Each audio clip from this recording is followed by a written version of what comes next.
হবে আমাদের একটু খেয়াল রাখতে হবে যে 91 সালের একটু আওয়ামী লীগের পরিণতি অতি আত্মবিশ্বাসী হয়ে গেছিল, যার জন্য ওরা কিন্তু বেশ ফল পেয়েছিল শেষ সময়। আমরাও কিন্তু 5 তারিখের পরে অতি আত্মবিশ্বাসী। আমাদের যে কমিটি হচ্ছে, আমরা সবাই এই কমিটি কাঁধে কাঁধ মিলে সবাই বাড়ি বাড়ি যেতে হবে এবং সবাই 10 টাকার বাড়িটা টার্গেট করি। আমাদের যে টাইম আছে, যদি আপনি হিসাব করেন যে 10টা বা 15 টাকার বাড়ি হিসাব করেন, প্রত্যেক বাড়ি যাওয়া হবে। কবে এমপি সাহেব যাবে বা আমার এমপি সাহেবের ওয়াইফ যাবে সেই চিন্তা না করে আমরা যদি নেতৃবৃন্দ আমরা একটা বাড়িও বাদ দেবো না।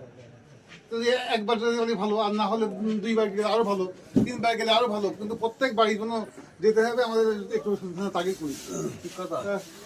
সবাইকে ধন্যবাদ। আমি আমাদের বিরোধ নিচ্ছি। আল্লাহ হাফেজ।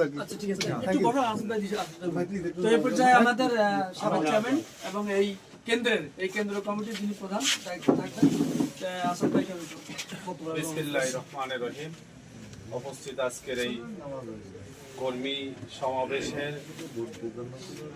শ্রদ্ধাভাজন সভাপতি অত্র ইউনিয়ন বাংলাদেশ জাতীয়তাবাদী দলের আমার ছোট ভাই সভাপতি সাদাত হোসেন, মঞ্চে আছেন আমাদের বাংলাদেশ জাতীয়তাবাদী দল কুশুটা ইউনিয়ন শাখার সাধারণ সম্পাদক আনিসুর রহমান, সাংগঠনিক সম্পাদক নজরুল ইসলাম এবং সভাপতি আমাদের সভাপতি হালিম খান, বাংলাদেশ জাতীয়তাবাদী যুব দলের সুযোগ্য সভাপতি আমাদের রানা এবং আমাদের সুজন সাধারণ সম্পাদক, এখানে ছাত্র দলের সভাপতি আসাদুল গালিব, সাংগঠনিক সম্পাদক আহসানুর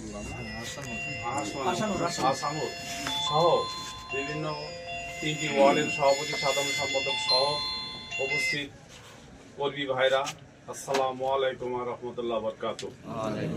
এখানে বক্তব্য নয়, বক্তব্য দিয়ে কোনো লাভ নেই, কাজ করতে হবে।